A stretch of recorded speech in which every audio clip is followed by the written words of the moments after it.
الحمدللہ رب العالمین والعاقبۃ للمتقین والصلاۃ والسلام علی اشرف الانبیاء والمرسلین وعلی آلہ وصحبہ اجمعین اما بعد فاعوذ باللہ السمیع العلیم من الشیطان الرجیم بسم اللہ الرحمن الرحیم وَلَكُمْ فِي الْقِصَاصِ حَيَاةٌ يَا أُولِي الْأَلْبَابِ لَعَلَّكُمْ تَتَّقُونَ صدق اللہ العظیم۔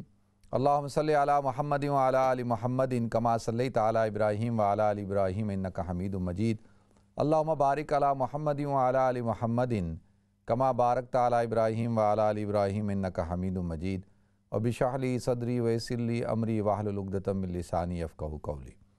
محترم ناظرین کرام، بزرگان دین اور میری عزیز ماؤں بہنوں بھائیوں، السلام علیکم ورحمۃ اللہ وبرکاتہ۔ میں آپ کا میزبان عبدالوہاب آپ کو پروگرام گفتگو کے اندر خوش آمدید کرتا ہوں۔ ناظرین، پاکستان میں آئے دن واقعات ہوتے ہیں، حادثات ہوتے ہیں، جس کی وجہ سے پوری قوم پریشانی کا شکار ہو جاتی ہے، خوف کا شکار ہو جاتی ہے۔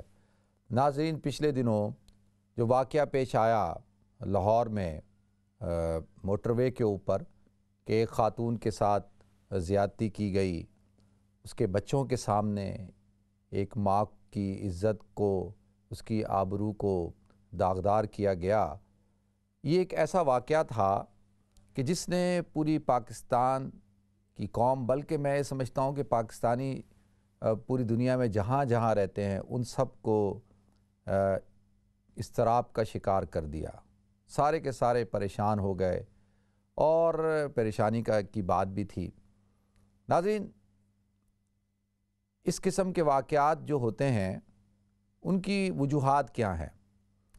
ان وجوہات کی بنا پر وجوہات کے اوپر بھی گفتگو کروں گا کہ کیا وجہ ہوتی ہے اور ان کے لیے کیا سدباب اختیار کیے جا سکتے ہیں، روک تھام کے لیے کیا کیا جا سکتا ہے۔ سب سے پہلی بات یہ ہے کہ دیکھیں، اس واقعے کی جتنی مذمت کی جائے اتنا کم ہے، اور ہر شخص بہت زیادہ غمگین ہے، اور ابھی تک لوگوں کا غصہ ختم نہیں ہوا، اور لوگ جو ہے خاص طور پر جو خواتین ہیں وہ بیچاری جو ہے کافی پریشان ہیں اس واقعے کو لے کر، اور خوف کا شکار بھی ہیں۔ ناظرین، یہ جو خاتون ہیں یہ فرانس میں پیدا ہوئی، فرانس میں ہی بڑی ہوئی، ان کی شادی فرانس میں ہوئی، اور وہ اپنے بچوں کی دینی تربیت کے لیے کہ ان کو ایک اچھا ماحول ملے گا، جیسے بے شمار پاکستانی فیملیز ہیں جو یورپ میں رہتی ہیں، یو کے میں رہتی ہیں، وہ اپنے بچوں کی تربیت کے لیے کہ ان کے اندر کوئی اسلامی ویلیوز ہوں اور کوئی خاندانی جو اقدار ہوتے ہیں وہ ان کے اندر پیدا ہوں، ان کے لیے وہ پاکستان کا سفر کرتے ہیں، پاکستان میں جا کے رہائش پذیر ہو جاتے ہیں۔ یہ خاتون بھی جو ہے اسی لیے پاکستان گئی۔ لہذا ناظرین، اب ان خاتون کے ساتھ جو ہوا، جو سلوک ہوا، اور اس سلوک کا جو ذمہ دار ہے وہ اس کا تعین اب ہو چکا ہے کہ بھئی جو مجرمین تھے ان کو کہا جاتا ہے کہ جی وہ تو اللہ بہتر جانتا ہے جب یہ حقیقت سامنے آئے گی کہ جی ان میں سے ایک کو پکڑ لیا گیا ہے، دوسرے کو پکڑا ہے، اس نے ڈینائی کیا ہے کہ نہیں میں انوالو نہیں تھا، میرا جو فون ہے اس کی جو سم تھی وہ میرے اس کے شاید برادر ان لا کے پاس تھی، تو یقین ہے انشاءاللہ مجھے کہ وہ بھی پکڑا جائے گا۔ تو لہذا اس واقعے کی جتنی مذمت کی جائے اتنا کم ہے، اور جو خاتون ہیں اللہ تعالیٰ ان کی جو کیفیت ہے، یعنی میں پڑھ رہا تھا کہ ان کی کیفیت یہ ہے کہ وہ سارا دن غسل کرتی رہتی ہیں، نہاتی رہتی ہیں، اور وہ جو گندگی ہے اور اس کو دھونے کی کوشش کرتی ہیں۔ لہذا وہ اپنے جسم سے گندگی کو نہیں دھو رہی، یہ گندگی جو ہے وہ ہمارے پورے معاشرے کے اوپر ہے، اور اس واقعے نے ہمارے جو آنکھیں ہیں ان کو کھول دیا ہے کہ معاشرے کے اندر ایسے ناسور پائے جاتے ہیں کہ جن کے لیے ماؤں کی، بہنوں کی، بیٹیوں کی عزت کی کوئی حیثیت نہیں ہے۔ تو لہذا ناظرین، یہ اللہ تعالیٰ جو میری وہ بہن ہے، اللہ تعالیٰ ان کو صبر عطا فرمائے، اور اللہ تعالیٰ ان پر رحم کرے، اور ان کی جو ذہنی کیفیت ہے اللہ تعالیٰ اس کیفیت کو دور کرے۔ اور بڑا مشکل ہے یہ الفاظ کے ساتھ بیان کرنا، جس کے ساتھ گزری ہوتی ہے اس کو پتہ ہوتا ہے، اور اس کے جو بچے ہیں وہ بیچارے اس وقت ان کی جو حالت ہے وہ خوف زدہ ہیں، اور ایک اذیت کے اندر مبتلا ہیں. تو لہذا وہ تو جس کیفیت سے وہ خاتون گزری اور وہ بچے گزرے وہی جانتے ہیں، اور ان کا مداوع کیسے ہو سکتا ہے. دیکھیں اس زخم کے اوپر مرہم کیسے لگائے جا سکتے ہیں، تو اس کے اوپر تھوڑی سی گفتگو کروں گا، اور پھر ہم اس کے یعنی کیا وجہ ہے اس قسم کے واقعات کیوں پیش آتے ہیں. لیکن سب سے پہلی بات یہ ہے، پہلے تو ہم یہ جو ریاست ہوتی ہے اس کی ذمہ داری ہوتی ہے کہ ریاست جو ہے وہ اپنے شہریوں کو بنیادی طور پر جو چیز اس کی ذمہ داری میں شامل ہے، سب سے پہلی چیز کیا ہے کہ وہ امن و امان، لوگوں کی جان مال عزت آبرو کی حفاظت کی ضامن ہو. جو ریاست ہے نا، جو ریاست ہوگی ماں کی طرح، تو ماں کا کام کیا ہوتا ہے کہ وہ اپنے بچوں کی حفاظت کرتی ہے. تو ریاست جو ہے اس کی ذمہ داری اولین ذمہ داریوں میں سے ہے. ہمارے ہاں ریاست تو فیل ہو چکی، وہ اس وجہ سے فیل ہو چکی کہ جو ریاست کا جو نمائندہ ہوتا ہے وہ سب سے پہلے کس کی ذمہ داری ہے؟ پولیس کی ذمہ داری ہے. جو پولیس کے ذمہ دار ہیں ان کی گفتگو آپ نے سنی ہے کہ وہ اپنی نالائکی اور اپنی جو ان کی جو سستی ہے، کاہلی ہے، اور جو ان کے جو نقص ہیں اس کی طرف تو ان کی نگاہ نہیں، بلکہ وہ یہ کہتے ہیں کہ جی وہ عورت رات کے ٹائم نکلی کیوں تھی، اور اس نے پیٹرول کیوں نہیں بھروایا تھا، وہ جی ٹی روڈ سے کیوں نہیں گئی، وہ اس راستے کو اس نے کیوں اختیار کیا. تو اب آپ اندازہ کریں کہ جس ملک کی پولیس کا یہ حال ہو کہ وہ جس بیچارے کے ساتھ ظلم ہوا ہے، جس کے اوپر زیادتی ہوئی ہے، اس کا مداوع کرنے کے بجائے اسی کو قصوروار ٹھہرا رہی ہے. تو اب اس کے اوپر تو جتنی گفتگو کی جائے اتنی کم ہے کہ وہ میں حیران ہوں کہ اور وہ میڈیا کو کہتے ہیں کہ اللہ تمہیں پوچھے گا، یعنی اور سارا دن وہ اپنے بیان پہ قائم رہے. تو لہذا تو اب جو ریاست ہے اس نے تو اپنا کردار ادا نہیں کیا.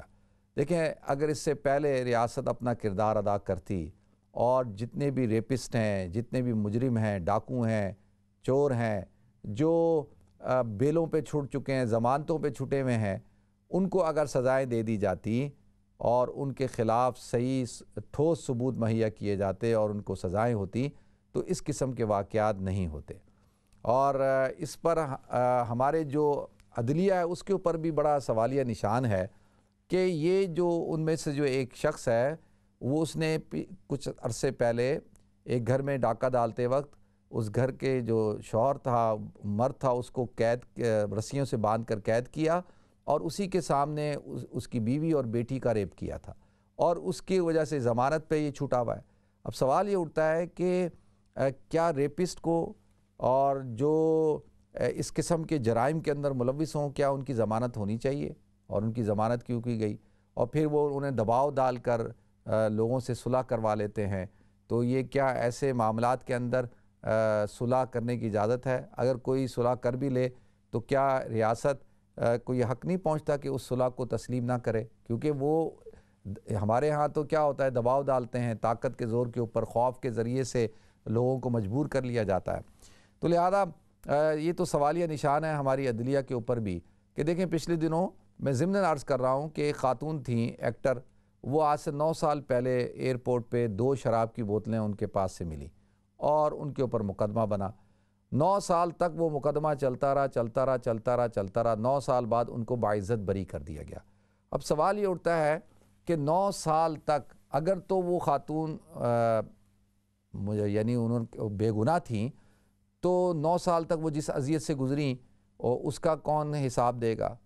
اور اگر وہ ان کے پاس سے بوتلیں ملی تھیں تو وہ جو اس وقت درآمد کی گئی تھی، تو جن کسٹم والوں نے، پولیس والوں نے کیس کیا تھا، پکڑا تھا، تو اگر وہ جھوٹے تھے تو ان کے خلاف کیا کارروائی ہوئی؟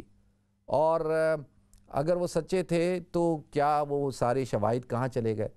9 سال تک. اب آپ دیکھیں کہ جس سوسائٹی کے اندر 10 سال لگ جائیں ایک چھوٹے سے مقدمے کا فیصلہ ہونے میں، تو وہاں پر جو ہے یہ جو کرمنل افینس ہوتے ہیں ان کو تو کئی سال لگ جاتے ہیں. جن کو سزائے موتیں ہوتی ہیں وہ بعد میں اس کو سزائے عمر میں تبدیل کرواتے ہیں اور عمر قید میں، اور اس کے بعد پھر وہ معافی تلافی کر کے اور جو ہے وہ چھوٹ جاتے ہیں.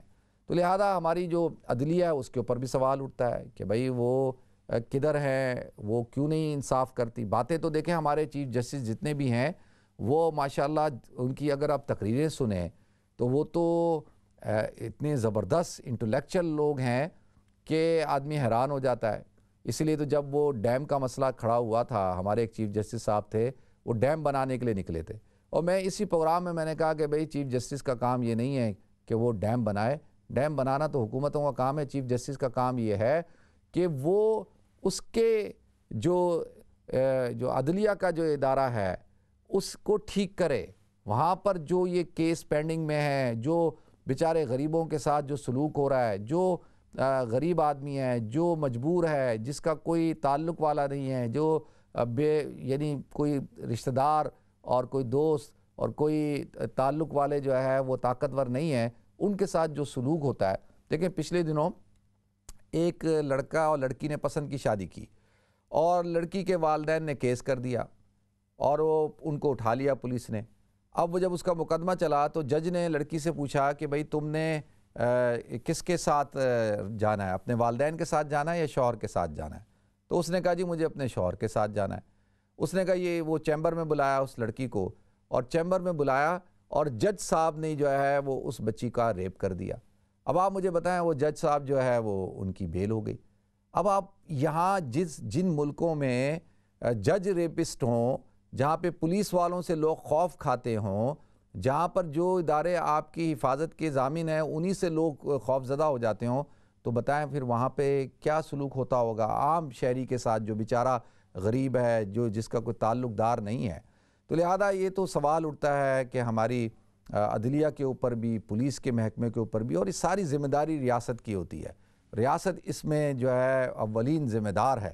اور دوسری بات ناظرین جو بات عرض کرنی ہے وہ یہ ہے کہ دیکھیں ہماری جو سوسائٹی ہے، ہمارا جو معاشرہ ہے، اس کے اندر کیا وجہ ہے کہ اس قسم کے واقعات ہوتے ہیں، اور خاص طور پر یہ پچھلے دنوں ایک جہلم کے اندر ابھی ایک قاری صاحب جو ہے وہ ایک 6 سالہ بچی کے ساتھ کوئی غلط حرکت کر رہے تھے، ابھی ویڈیو بھی وائرل ہوئی ہے، اور میں تو اس شخص کو قاری نہیں کہوں گا، وہ قاری نہیں ہے، اس نے ایک روپ دھارا ہوا ہے اور وہ تو ایک درندہ ہے۔ تو اس قسم کے واقعات آپ سنتے ہیں اسکولوں میں، کالجز میں، مسجدوں میں، مدرسوں میں، اور گاؤں میں، دیہاتوں میں آئے دن ہوتے رہتے ہیں۔ تو کیا وجہ ہے کہ اس قسم کے واقعات ہوتے ہیں؟ لوگ کیوں اس قسم کے عمل کو کرتے ہیں؟ کیوں لوگوں کے اندر یہ جنسی درندگی پائی جاتی ہے؟ دیکھیں ناظرین، سب سے پہلی بنیادی چیز کیا ہوتی ہے؟ بنیادی چیز یہ ہے کہ ہماری جو سوسائٹی ہے، ہماری سوسائٹی کے اندر لوگوں کی تربیت کے 3 ادارے ہوتے ہیں۔ سب سے پہلے جو سب سے اولین ادارہ ہے، جس کو میں کہوں گا کہ اس کا خاندان، اس کے والدین۔ ایک بچہ جب گھر میں پیدا ہوتا ہے تو سب سے پہلی ذمہ داری اس کے والدین کی ہے کہ والدین اپنے بچوں کی صحیح اخلاقی تربیت کریں، اور اخلاقی تربیت بھی کریں اور ان کی حفاظت بھی کریں۔ یہ والدین کی ذمہ داری ہے کہ وہ اپنے معصوم بچوں کو درندوں کے حوالے نہ کریں، اور جہاں بھی ان کو بیچتے ہیں پڑھانے کے لیے، ٹیوشن کے لیے، کہیں پہ بھی اگر تنہائی ہے تو وہ تنہائی میں بچوں کو نہیں بھیجنا چاہیے۔ والدین کو جو ہے وہ سر پر ہونا چاہیے، اور کھلی جگہ کے اوپر ان کو پڑھوانا چاہیے، چاہے وہ ٹیوشن ہو چاہے وہ قرآن ہو۔ اور بچیوں کو کوشش کریں کہ بھئی مرد قاریوں سے، مرد اساتذہ سے ٹیوشن نہ پڑھوائیں، بلکہ خواتین سے ہی پڑھوائیں، اور پوری کوشش ہو۔ یہ تو اولین ذمہ داری ہے حفاظت کی والدین کی، اور تربیت کی ذمہ داری بھی والدین کی ہے۔ دیکھیں اپنے بچوں کی اخلاقی تربیت کریں، ان کو بتائیں کہ عورت کا کیا مقام ہے، عورتوں کو بتائیں کہ شرم حیا کیا چیز ہوتی ہے، مرد کو بتائیں غیرت کیا چیز ہوتی ہے، اور ان کی تربیت ہو۔ جس سوسائٹی کے اندر، جس معاشرے کے اندر گھروں کے اندر تربیت نہ ہو، اور خاص طور پہ دیکھیں ہم تو مذہب بیزار ہو چکے ہیں، مذہب کی بات کرو تو لوگ کہتے ہیں یار کیا ہر جگہ مذہب کو لے آتے ہو۔ تو مذہب سے ہٹ کے بھی انسان کو یہ تو اس کو تعلیم دینے کی ضرورت ہے نا کہ دوسرے انسان کی وہ عزت کرے، اس کا احترام کرے۔ تو سب سے پہلی ذمہ داری تو والدین کی ہے کہ وہ اپنے بچوں کی اخلاقی تربیت کریں، ان کو بتائیں اور ان کی حفاظت کریں، اور صحیح طور پر یعنی چھوٹے بچوں کی خاص طور پہ حفاظت کریں۔ اچھا یہ نہیں ہے کہ جی باہر کے لوگوں سے آپ نے کرنی ہے، آپ نے اپنے خاندان کے اندر بھی لوگوں سے کرنی ہے۔ خاندان میں بھی ایسے درندے ہوتے ہیں، ایسے وحشی ہوتے ہیں جو گھر کے اندر ہوتے ہیں، خاندان میں ہوتے ہیں، وہ بھی بچوں کا استحصال کرتے ہیں۔ جو بڑے عمر کے لڑکے ہوتے ہیں اور خاص طور پہ جو بگڑے ہوئے لڑکے ہوتے ہیں، ان سے بھی خاندان میں اپنے بچوں اور بچیوں کی حفاظت کرنی چاہیے۔ تو پہلی بات تو یہ والدین کی ذمہ داری ہے، ان کو اپنی ذمہ داری کو پورا کرنا چاہیے کہ بھئی اس کے بچے جو ہیں باہر گلی میں نہ کھیلیں اور غلط بچوں میں غلط جگہوں پہ نہ جائیں اور ان کو کنٹرول میں رکھیں اور اچھا ایک انوائرمنٹ دیں۔ یہ والدین کی ذمہ داری ہے۔ تربیت بھی کرنی ہے۔ ہمارے معاشرے کے اندر ہم اپنے لڑکوں کی تربیت نہیں کرتے کہ بھئی خاتون کی کس طرح سے عزت کرنی ہے۔ خاتون کی عزت کرانا یہ والدین کی ذمہ داری ہے۔ اگر گھر میں باپ اپنی بیوی کی عزت کرے گا، اس کو رسپیکٹ دے گا، تو اس کے بچے دیکھیں گے تو کل کو وہ بھی اپنی بیویوں کو رسپیکٹ کریں گے۔ تو لہذا خدا را اپنے بچوں کی صحیح تربیت کریں۔ تو سب سے پہلے تو والدین کی ذمہ داری ہے۔ اس کے بعد بچہ جب بڑا ہوتا ہے، اسکول جاتا ہے، کالج جاتا ہے، یونیورسٹی جاتا ہے، تو اساتذہ کی ذمہ داری ہوتی ہے۔ اساتذہ کی اولین ذمہ داری یہ نہیں ہے کہ صرف آپ نصاب کی کتاب پڑھا دیں، بس آپ آئیں میتھس پڑھا دیں، فزکس پڑھا دیں، سائنس پڑھا دیں۔ نہیں، ساتھ ساتھ آپ نے بچوں کی اخلاقی تربیت بھی کرنی ہے، ان کی کردار سازی بھی کرنی ہے۔ یہ چاہے وہ مدارس کے ہوں، چاہے یونیورسٹیز کالجز کے ہوں، تمام اساتذہ کی ذمہ داری ہے کہ وہ اپنے اسٹوڈنٹس کی، اپنے طالب علموں کی تربیت کریں، اخلاقی تربیت کریں۔ تو دوسرا جو انسٹیٹیوشن ہوتا ہے تربیت کا، وہ اساتذہ ہوتے ہیں۔ پھر تیسرا جو آج کے دور کے اندر ہے ناظرین، آج کے دور کے اندر جو ہے وہ میڈیا ہے۔ اب میڈیا ایک تو کنٹرول میڈیا ہوتا ہے جو ٹیلی ویژنز کا ہے۔ اب اس کے اندر تو دیکھیں پیمرا ہے اور ادارے ہوتے ہیں۔ تو میڈیا کا کام بھی یہ ہے کہ وہ ایسے ڈرامے، ایسی فلمیں اور ایسی چیزیں جو ہے میڈیا پہ نہ دکھائیں جس سے نوجوانوں کے کردار پر اور اخلاق پر جو ہے وہ کاری ضرب پڑتی ہو، اور جس سے بے حیائی اور فحاشی اور عریانی پھیلتی ہو، اور جو ہے وہ کہ معاشرے کے اندر جو ہے وہ رشتوں کا تقدس جو ہے وہ ختم ہو جائے، پامال ہو جائے۔ تو ہمارے ہاں ڈرامے آپ دیکھ لیں کہ کس قسم کے ڈرامے بنائے جاتے ہیں۔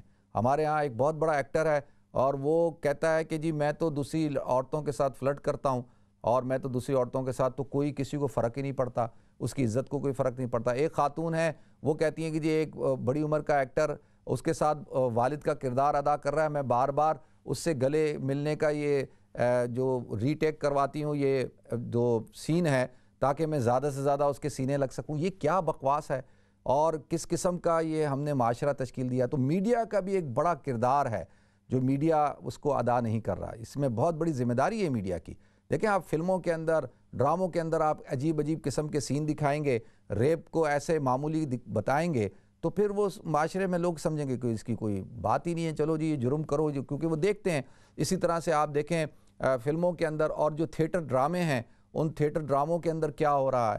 تو ایک تو یہ ہے کنٹرول، پھر دوسرا سوشل میڈیا ہے۔ تو سوشل میڈیا پہ بھی آپ اپنے بچوں پہ، اپنے لڑکوں پہ، لڑکیوں پہ نظر رکھیں کہ وہ کس قسم کی ویڈیوز دیکھتے ہیں، کس قسم کا مواد دیکھتے ہیں۔ تو یہ بڑا خطرناک آج کل ایک فینومنا ہے کہ بچے اور بچیاں ایک یعنی غیر ارادی طور پہ ان کے سامنے بہت ساری چیزیں آ جاتی ہیں۔ تو لہذا اس پہ بھی نظر رکھنے کی ضرورت ہے۔ تو میڈیا کو بھی اپنا کردار ادا کرنا ہے، اسٹیٹ کو بھی اپنا کردار ادا کرنا ہے، والدین کو بھی اپنا کردار ادا کرنا ہے، اور معاشرے کو بھی ادا کرنا ہے۔ اور معاشرہ بڑا بے حس ہو چکا۔ وہ خاتون جو ہے وہاں سے ایک راہگیر گزرا، اس خاتون نے اس کو آواز دی، وہ رکا اور وہ بے حس ہو کے چلا گیا۔ اسی طرح سے ایک گاڑی آئی اور گاڑی نے بھی دیکھا اور وہ گاڑی بھی چلی گئی۔ تو یہ کون سا معاشرہ ہے کہ ہم اتنے بے حس ہو چکے ہیں؟ آج وہ کسی کی ماں اور بہن اور بیٹی تھی، ہو سکتا ہے کہ کل کو آپ کی ماں اور بہن اور بیٹی ہو، تو آپ کو کیسا لگے گا؟ تو لہذا بہادر بنیں اور جرم ہوتا ہوا دیکھیں تو اس کو روکنے کی کوشش کریں اور کم سے کم اپنا کردار ادا کریں۔ تو لہذا یہ معاشرہ بھی جو ہے بے حس ہو چکا ہے، تھوڑی سی آواز اٹھاتا ہے اور اٹھانے کے بعد جو ہے وہ بس پھر خاموش ہو کر بیٹھ جاتے ہیں، پھر نیا واقعہ ہوتا ہے، پھر آواز اٹھتی ہے، پھر حکومت کسی کو پکڑتی ہے، پکڑ کے اس کے اوپر مقدمہ ڈال دول کے بس پھر لوگ خاموش ہو جاتے ہیں۔ تو لہذا یہ معاشرے کی بھی ذمہ داری ہے کہ بحیثیت معاشرہ دیکھیں، یہاں پر کوئی غلط کام ہو رہا ہو، کوئی کچرا پھینک رہا ہو تو لوگ شکایت کر دیتے ہیں، کوئی غلط کام ہو رہا ہو تو فوراً شکایت کر دیتے ہیں تاکہ وہ اپنی ایک رسپانسبلٹی ادا کرتے ہیں۔ تو ہمارے ہاں تو ایسا ہرگز نہیں ہے۔ تو بحیثیت معاشرہ بھی ہم بے حس ہو چکے ہیں۔ اور پھر اس کے بعد ناظرین، اس سب سے بڑی ذمہ داری جو ہے وہ علماء کی ہے۔ میں گزارش کروں، یہ علماء جن کو اللہ تعالیٰ نے بہت بڑا مقام دیا ہے، بہت بڑا رتبہ دیا ہے، ایک تو ہوتے ہیں نا یہ مولوی قاری جو ان پڑھ جاہل قسم کے لوگ، تھوڑا سا قرآن پڑھ لیتے ہیں اور پھر عامل بن جاتے ہیں، پیر بن جاتے ہیں، بچوں لوگوں کی عزتوں کے ساتھ کھیلتے ہیں۔ یہ نہیں جو علماء اور مشائخ ہیں، میری مراد ان سے ہے جن کو اللہ تعالیٰ نے ممبر اور محراب دیا ہے کہ وہ ممبر اور محراب سے جو ہے لوگوں کی تربیت کریں، لوگوں کی اخلاق سازی کریں، لوگوں جب جمعے کے لیے جائیں لوگ تو ان کو بتائیں کہ بھئی اسلام کیا کہتا ہے اور اسلام کے جو احکام ہیں وہ کیا ہیں، اور لوگوں کی کردار سازی ہونی چاہیے، کیونکہ جب وعظ و نصیحت ہوتی ہے تو وعظ و نصیحت سے لوگوں کے دل بدل جاتے ہیں۔ دیکھیں مولانا طارق جمیل صاحب جب تقریر کرتے ہیں تو ہزاروں لوگوں کے دل بدل جاتے ہیں، تو اس کا مطلب یہ ہے کہ ان وعظ و نصیحتوں کا لوگوں کے اوپر فائدہ ہوتا ہے۔ قرآن کہتا ہے کہ وَذَكِّرْ فَإِنَّ الذِّكْرَىٰ تَنفَعُ الْمُؤْمِنِينَ، کہ نصیحت کرو، نصیحت کرنا مومنین کو فائدہ دیتا ہے۔ صرف اپنی مسجدوں کو، اپنے جو مدرسوں کو فرقہ واریت کے لیے اور مسلک کے لیے استعمال نہ کریں، بلکہ لوگوں کی اخلاق سازی۔ دیکھیں آج کا نوجوان، آپ کو شکایت ہے کہ آج کا نوجوان آپ کی گفتگو نہیں سنتا، آپ کی تقریر نہیں سنتا۔ وہ اس لیے نہیں سنتا کہ آپ اس کے ایشوز کو ڈسکس نہیں کرتے، آپ ان کے مسائل کو ڈسکس نہیں کرتے، آپ قرآن و سنت کی روشنی سے ان کو حل نہیں بتاتے۔ وہ آپ کے پاس کیا لینے کے لیے آئے کہ آپ جو ہے وہ کہاں کی کہانی شروع کرتے ہیں، کہاں پر ختم کرتے ہیں، ان کے سروں سے وہ بات گزر جاتی ہے، اور ہر طرف چیخ چیخ کر، چلا کر اور ایک دوسرے فرقے کو بس ملامت کرنا اور دوسروں کے ساتھ جھگڑا فساد، اور صرف یہی ایشو رہ گیا ہو تو پھر نوجوان کیوں آئے گا آپ کے پاس؟ تو لہذا علماء کی ذمہ داری بھی بہت بڑی ہے کہ وہ لوگوں کی کردار سازی کریں، اخلاق سازی کریں، لوگوں کی تربیت کریں۔ اور پھر ناظرین اصل دیکھیں قرآن کے اندر اللہ تعالیٰ نے جو ارشاد فرمایا وَلَكُمْ فِي الْقِصَاصِ حَيَاتٌ يَا أُولِي الْأَلْبَابِ، کہ تمہارے لیے حیات ہے کس کے اندر؟ بدلے کے اندر۔ تو جب تک ہمارے ملک کے اندر سزائیں نہیں دی جائیں گی اور سرعام نہیں دی جائیں گی، اور کہتے ہیں جو شخص لا یرحم ولا یرحم، جس نے رحم نہیں کیا، اب یہ جو ریپسٹ ہیں انہوں نے، اس عورت نے خدا کے واسطے دیے، اللہ کے واسطے دیے، ان کو ان کی ماؤں کے واسطے دیے، ان کی بیٹیوں کے واسطے دیے، سارے واسطے دیے، اور انہوں نے رحم نہیں کھایا اس خاتون پر، اس کے معصوم بچوں پر۔ تو اب جب سزا دینے کی باری آئے تو ہمارے ہاں ایک بہت بڑا ایک گروپ ہے سول سوسائٹی کا، وہ کھڑا ہو جاتا ہے اور وہ کہتا ہے کہ جی سزائے موت کیوں دیتے ہو، کیپٹل پنشمنٹ نہیں ہونی چاہیے، اور یہ اسلامی سزائیں نہیں ہونی چاہیے۔ تو اس وقت ان کو انسانی حقوق یاد آ جاتے ہیں، اور جس وقت جو ہے جو اس عورت کے بارے میں کیا، اس وقت کدھر گئے انسانی حقوق؟ تو لہذا آپ دیکھ لیں کہ سعودی عرب کے اندر، آپ دیکھ لیں ایران کے اندر، ریشو نکال کر دیکھیں کہ وہاں پر کتنے ریپ ہوتے ہیں، وہاں پر کس قسم کوئی کر سکتا ہے؟ یمن کے اندر دیکھیں پچھلے دنوں ہوا تو انہوں نے سر عام ٹانگا، تو نتیجہ آپ دیکھ لیں۔ اسی طریقے سے یو اے ای کے اندر آپ دیکھ لیں، تو جہاں پر بھی سخت سزائیں ہوں گی اور بلا تفریق ہونی چاہیے۔ یہ نہیں کہ بھئی طاقتور کو تو چھوڑ دیا جائے اور جو بیچارہ غریب ہے، مزدور ہے، بکری چور ہے، اس کو اٹھا کر جیلوں میں ڈال دیا جائے۔ تو لہذا یہ تفریق ختم کرنی ہوگی ہمیں، جبھی جو ہے یہ معاملات ٹھیک ہوں گے۔ تو اللہ تعالیٰ جو ہے وہ پاکستان پر، مسلمانوں پر رحم فرمائے، اور جو یہ حالات ہیں دیکھیں، یہ فساد فی الارض ہے، فساد فی الارض کے اندر اللہ تعالیٰ نے بڑی سخت سزائیں قرآن کے اندر بیان کی ہیں، اور یہ ایک قاضی کو پورا اختیار ہے کہ ان جو افراد ہیں جن کی وجہ سے ان کی وجہ سے دہشت پھیل گئی ہے، لوگ دہشت زدہ ہو گئے ہیں۔ اب آخر میں ایک بات عرض کر دوں، آخر کے اندر دیکھیں، میری اپنی ماؤں اور بہنوں سے گزارش ہے کہ آپ ماشاءاللہ بہادر ہیں، بولڈ ہیں، سب کچھ ہیں، لیکن اللہ تعالیٰ نے آپ کو بہت قیمتی بنایا ہے، اللہ تعالیٰ نے آپ کو بہت عزت عطا کی ہے، اور سب سے پہلی ذمہ داری آپ کی اپنی ہے کہ آپ اپنی عزت آبرو کی حفاظت کریں۔ اور دیکھیں، مرد کو تو کہا گیا ہے، پہلے مرد کو کہا گیا ہے کہ تو اپنی نگاہوں کو نیچے کرو، مردوں کو پہلے کہا اللہ تعالیٰ نے کہ اپنی نگاہوں کو نیچے کرو، مردوں کو اللہ تعالیٰ نے پہلے کہا ہے کہ تم جو ہے غیرت کا معاملہ کرو، اور عورتوں کو بھی کہا، لیکن عورت کی ذمہ داری اس وجہ سے زیادہ ہے کہ اللہ تعالیٰ نے اس کو ایک بہت بڑے مقام سے نوازا ہے، اس کو اللہ نے عزت عطا کی ہے، تو اس نے اس عزت کی آبرو کی حفاظت کرنی ہے۔ تو گزارش یہ ہے کہ کوشش کریں کہ ایسی جگہوں میں جانے سے، ویرانوں سے، دیکھیں قبرستان میں جانے سے کیوں منع کیا کہ بھئی جو شرعی سفر ہوتا ہے، یعنی جو دور کا سفر ہے جس میں زیادہ دن لگتے ہیں، وہ بغیر محرم کے نہ ہو، اور جو ہے سنسانوں میں نہ جاؤ، قبرستانوں میں نہ جاؤ۔ کیوں منع کیا عورت کو؟ اسی لیے کہ اس کی عزت آبرو کی حفاظت ہو، اور جو ہے اور جب بھی آپ گھر سے نکلیں تو پردے کے ساتھ نکلیں، اپنی عزت آبرو کی حفاظت کے ساتھ نکلیں، اور ساتھ ساتھ جو ہے وہ اپنے کسی بیٹے کو، بھائی کو، اپنے محرم کو ساتھ لے کے نکلیں۔ اور اگر لمبا سفر کرنا ہے تو وہ بالکل اکیلے ہرگز نہ کریں، اور اس میں کیا ہے کہ اس میں آپ ہی کی حفاظت ہے۔ اور پھر جب بھی گھر سے نکلیں تو کوشش کریں کہ بھائی گاڑی کے اندر پیٹرول پورا ہو، اور جو ہے گاڑی ٹھیک ہو، خراب نہ ہو، اور ایسے راستوں سے نہ جائیں جو ویرانوں کے راستے ہیں۔ یہ ایک بھائی کی اپنے بہنوں سے دردمندانہ ایک اپیل ہے، اس کو آپ غلط نہ لیجئے گا۔ اور کیونکہ جہاں پہ اسٹیٹ فیلئر ہو جائے، جہاں پہ ریاست فیل ہو جائے، جہاں معاشرہ فیل ہو جائے، ہر چیز فیل ہو جائے، تو پھر ہر انسان کو اپنی جان، مال، عزت، آبرو کی حفاظت خود کرنی ہوتی ہے۔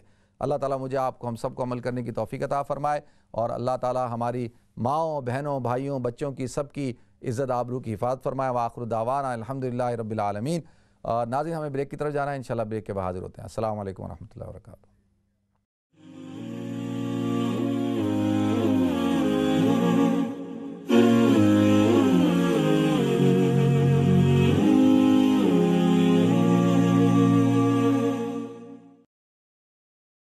بسم اللہ الرحمن الرحیم۔ السلام علیکم ورحمۃ اللہ وبرکاتہ۔ ناظرین، آپ کو ایک دفعہ پھر پروگرام گفتگو کے اندر خوش آمدید کرتا ہوں۔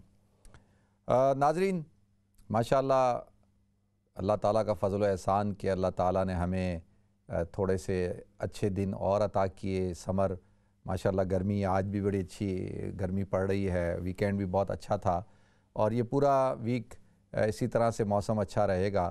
اللہ تعالیٰ اپنی برکتیں، رحمتیں نازل فرمائے، اور دعا کریں کہ بھئی اللہ تعالیٰ جو لوگ پریشان حال ہیں ان کی پریشانیاں دور فرمائے، جو بیمار ہیں اللہ ان کو صحت عطا فرمائے، اور جو جس پریشانی کے اندر مبتلا اللہ اس کی پریشانی دور فرمائے۔ اور یہ جو کرونا وائرس کی جو صورتحال ہے اس کو اللہ تعالیٰ کنٹرول کرے۔ لوگ بڑے پریشان ہیں۔ آج ہی ایک میرے دوست کا فون آیا، اور اس نے کہا کہ بہت پریشان ہوں، تقریباً 3 مہینے سے جاب نہیں ہے، اور اخراجات ہیں کہ وہیں کے وہیں کھڑے ہیں، اور جاب نہ ہونے کی وجہ سے وہ کافی پریشان ہے۔ تو اس طرح بہت سارے لوگ ہیں جن کی جابیں ختم ہو چکی ہیں، جن کے کاروباری مسائل کھڑے ہو چکے ہیں، تو وہ کافی پریشان ہیں۔ اس کی وجہ سے گھروں کے اندر کافی مسائل کھڑے ہو گئے ہیں۔ دیکھیں، مرد اگر کاروبار اچھا ہو، اس کی جاب اچھی ہو، اور مرد اگر خوشحال ہو تو گھر میں خوشحالی ہوتی ہے یقینی طور پہ، اور گھر کا ماحول بھی بہتر ہوتا ہے۔ لیکن جب مرد پریشان ہو جاتا ہے تو ظاہر سی بات ہے کہ وہ پھر چڑچڑا بھی ہو جائے گا، اس کے اندر جو ہے وہ غصہ بھی ہوگا۔ تو ایسے ماحول کے اندر تھوڑا سا ہماری جو بہنیں ہیں ان کو بھی سمجھداری کا مظاہرہ کرنا چاہیے۔ اس لیے کہا جاتا ہے نا کہ بھائی کہ جب اچھے حالات ہوں تو آدمی کو سیونگ کرنی چاہیے، اور کچھ جو ہے برے حالات کے لیے کچھ سیونگ کر کے رکھنی چاہیے، اور یہ کام زیادہ تر خواتین کا ہوتا ہے۔ تو خواتین کو چاہیے کہ بھئی ایسے موقعوں کے اوپر شوہروں کو سپورٹ کریں، اور نہ کہ ان کو طنز کریں یا ان کو اور پریشان کریں۔ اس کی وجہ سے کیا ہو رہا ہے کہ گھروں کے اندر پریشانیاں ہیں، لڑائی جھگڑے بڑھ رہے ہیں۔ ہر دوسری کال آفس میں جو آتی ہے وہ یہی مسئلے کو لے کر آتی ہے کہ جی میاں بیوی میں لڑائی ہو گئی ہے، اور طلاق اور خلا اور ڈومیسٹک وائلنس۔ تو اس کی بنیادی وجہ میں نے دیکھا ہے وہ یہی ہے۔ تھوڑا سا صبر کا مظاہرہ کریں، انشاءاللہ اچھے دن بھی آئیں گے، اور اللہ تعالیٰ اپنا فضل فرمائے گا۔ اور انسان کو ہاتھ پاؤں مارتے رہنا چاہیے، اور انسان کو کوشش کرنی چاہیے۔ دیکھیں، اگر آپ ہمت ہار جائیں گے، اگر آپ جو ہے کوشش نہیں کریں گے، تو ہاتھ پہ ہاتھ دھر کے بیٹھ جائیں گے، تو یہ آپ کے لیے پریشانی کا بڑھنے کا سبب بن جائے گا۔ پریشانی تو ختم نہیں ہوتی، اس کو تو ختم کیا جاتا ہے۔ تو انسان کو جو ہے کوشش کرنی چاہیے، محنت کرنی چاہیے۔ اگر کہیں جاب مل رہی ہے اور تھوڑے پیسے کم مل رہے ہیں تو اس کو بھی اختیار کر لیں، اور اس کوشش میں نہ رہیں کہ نہیں یار پہلے تو میں اتنے پیسے لیتا تھا تو ابھی تو اتنے پیسے کم مل رہے ہیں۔ تو جو مل رہی ہے، جو کام مل رہا ہے، کسی کام کے اندر شرم نہیں کرنی چاہیے۔ میں آپ سے گزارش کروں کہ حلال روزی کمانے کے لیے کسی کام کے اندر بھی شرم نہ کریں، اور جو ہے بس اللہ کا نام لے کے گھر سے نکلیں، اور جو وسائل آپ کے پاس ہیں، جو ذرائع آپ کے پاس ہیں، جو کام آپ کو اس وقت مل رہا ہے، جو بھی کام مل رہا ہے، کام چھوٹا اور بڑا نہیں ہوتا۔ دیکھیں، انسان بڑا ہوتا ہے، کام ہے۔ انسان محنت کرنے والا ہو تو محنت کے اندر عظمت ہے، تو اس سے نہ بس محنت کریں اور کوشش کریں، انشاءاللہ دیکھیں اللہ تعالیٰ اپنا فضل فرمائے گا۔ بہت سارے لوگ ہمت ہار جاتے ہیں، دیکھیں ہمت ہارنے کی ضرورت نہیں ہے۔ ہمت سے دیکھیں، جب آپ کامیابی تو جب ہی ملے گی نا کہ جب آپ تیار رہیں، آپ کوشش کریں، ایک دفعہ ناکام ہوں گے، 2 دفعہ ہوں گے، لیکن انشاءاللہ مجھے پورا یقین ہے کہ جب آپ محنت کریں گے اور سنسیئرٹی کے ساتھ، خلوص کے ساتھ کریں گے تو اللہ تعالیٰ ضرور آپ کی مدد کرے گا۔ اللہ تعالیٰ نے جو رزق آپ کے لیے، آپ کے بچوں کے لیے لکھا ہے وہ آپ کو مل کے رہے گا۔ تو صرف یہ ہے کہ جو مشکل حالات ہوتے ہیں، مشکل وقت ہوتا ہے، اس کو ہمت کے ساتھ، حوصلے کے ساتھ، صبر کے ساتھ، استقامت کے ساتھ جو ہے گزارنا ہوتا ہے۔ تو اسی میں ہی، پریشانی میں ہی، کرائسس میں ہی پتہ چلتا ہے کہ انسان کتنا ہمت والا ہے۔ دیکھیں نا، حالت جنگ میں ہی پتہ چلتا ہے نا کہ انسان کتنا بہادر ہے۔ ویسے تو بڑے دعوے کرتا رہے، لیکن ابھی جنگ شروع نہ ہو اور وہ جو بھاگ جائے، ڈر جائے، تو جو ڈر جاتا ہے تو وہ تو کبھی بھی کامیاب نہیں ہو سکتا۔ ڈرے نہیں، اللہ پہ بھروسہ رکھیں اور انشاءاللہ اللہ تعالیٰ اپنا فضل فرمائے گا۔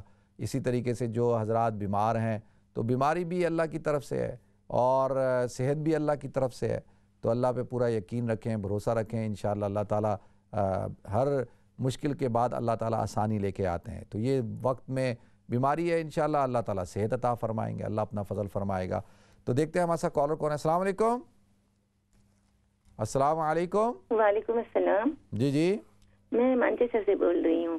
جی مجھے خواب کی آپ تعبیر بتائیں گے؟ خواب اچھا ہے، میری استاد نے دیکھا ہے، مجھے وہ قرآن شریف پڑھاتی ہیں۔ اچھا دیکھیں، میں اب شاید آپ کو علم نہیں ہے، آپ شاید کافی عرصہ ہو گیا شاید پروگرام نہیں دیکھ رہی، تو وہ آج کل میں پروگرام میں جو ہے وہ خواب نہیں، اس کی تعبیر نہیں بتاتا جی، ٹھیک ہے؟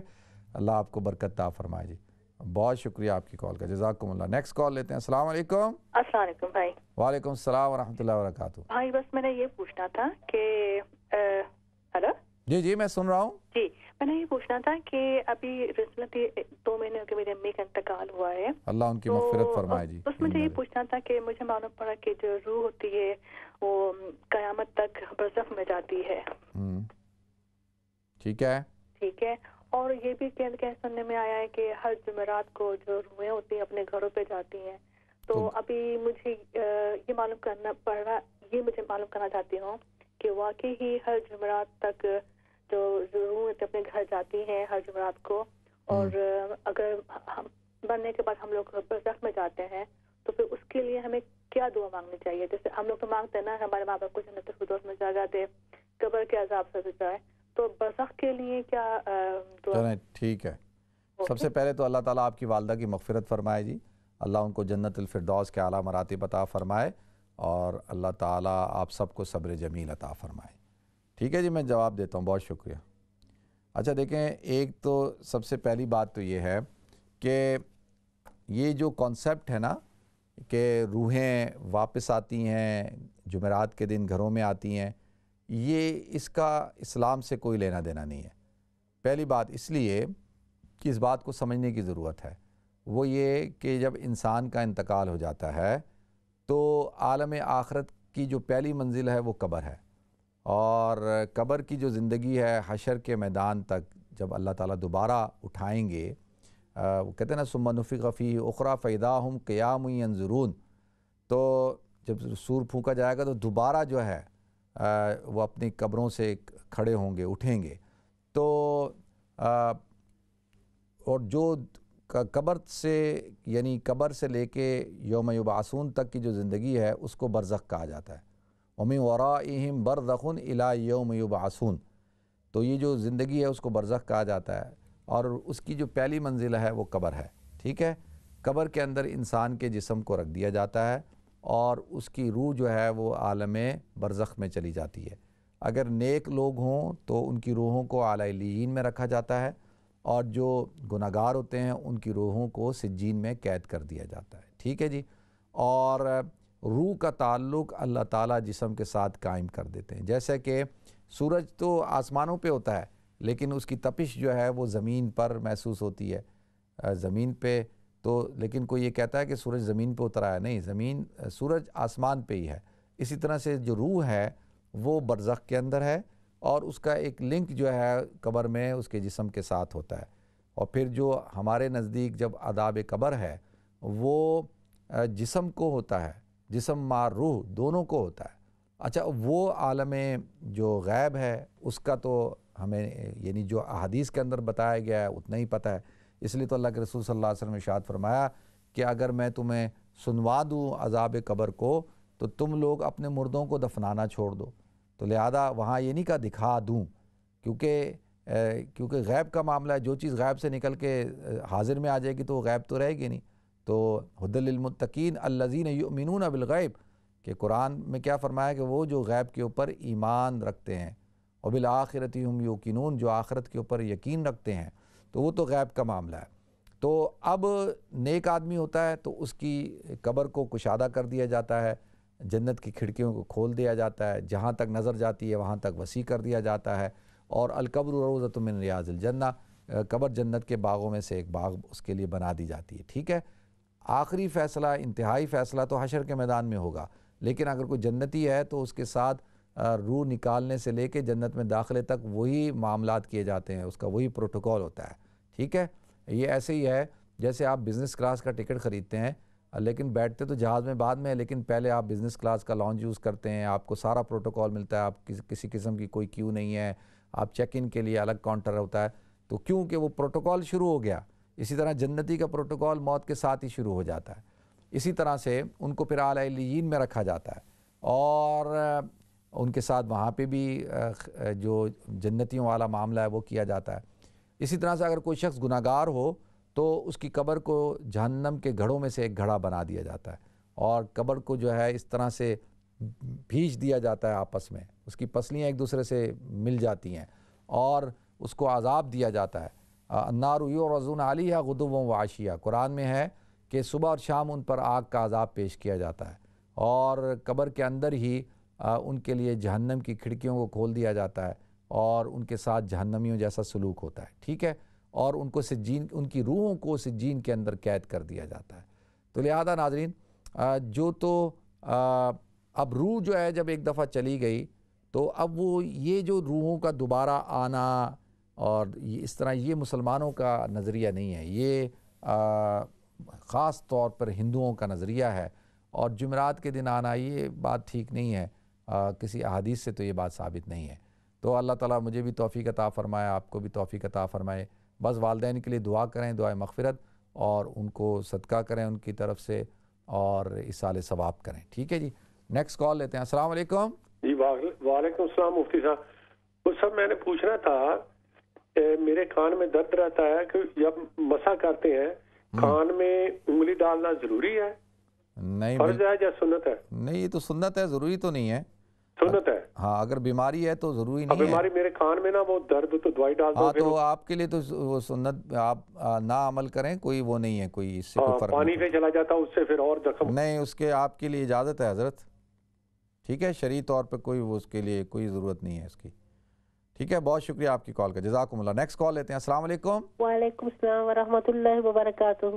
جی جی، کیسے ہیں مولانا صاحب؟ الحمدللہ میں ٹھیک ہوں، آپ خیریت سے ہیں؟ ٹھیک ہے الحمدللہ میں خیریت سے ہوں. بچے ٹھیک ہیں؟ عبدالواسی، عبدالوالی سب اللہ کرم، شکر اللہ کا. اچھا مجھ سے ایک سوال ہے آپ سے کہ ایک بیوہ لڑکی اپنے اسٹیپ سن کے ساتھ باہر شاپنگ پہ جا سکتی ہے کہ نہیں جا سکتی؟ نہیں، سوتیلے بیٹے کے ساتھ، اسٹیپ بیٹے کے ساتھ. ہاں، تو وہ یعنی وہ جو ستیلا بیٹا ہے جی، وہ یعنی اس کے جو شوہر کے وہ فوت ہو چکے نا.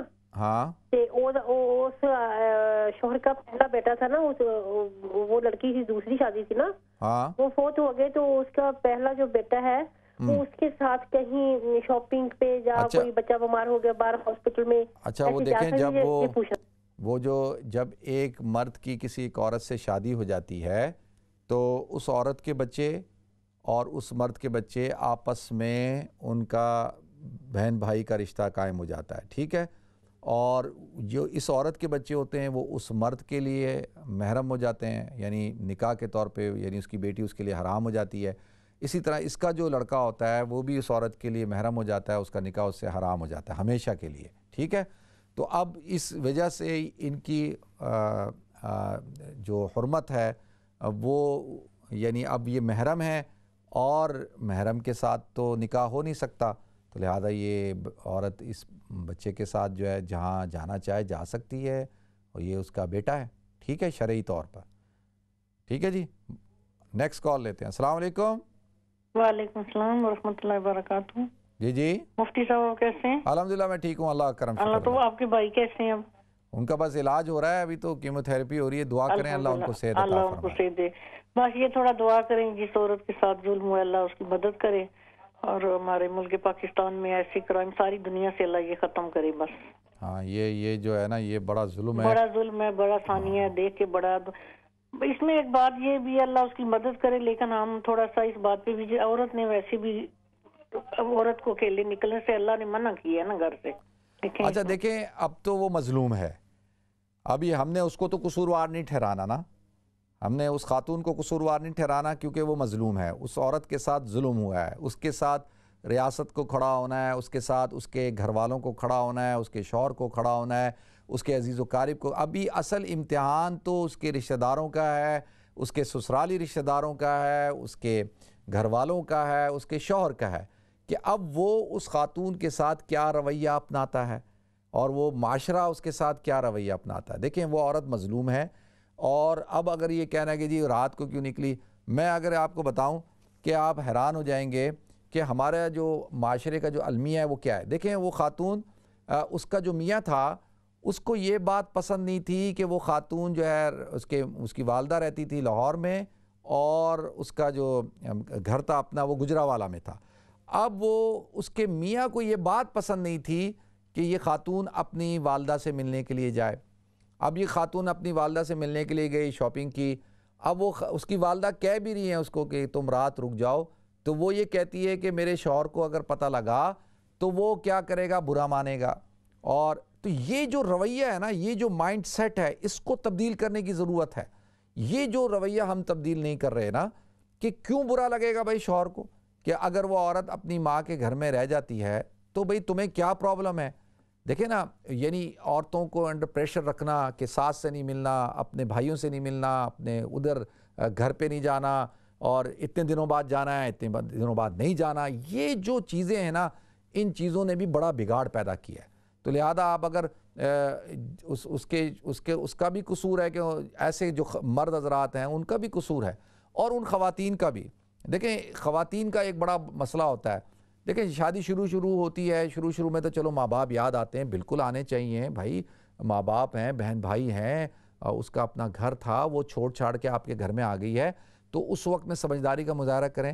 شروع تو سمجھ میں آتی ہے، لیکن جب شادی کو زیادہ عرصہ ہو جائے، بچے ہو جائیں، ذمہ داریاں زیادہ ہو جائیں، اور پھر بھی ایک خاتون ماں کرتی رہے، اور ہر دوسرے دن جو ہے وہ ماں کے پاس، ہر دوسرے دن اپنے گھر، اپنی امی کے گھر، تو اس سے دیکھیں اپنا گھر ڈسٹرب ہوتا ہے.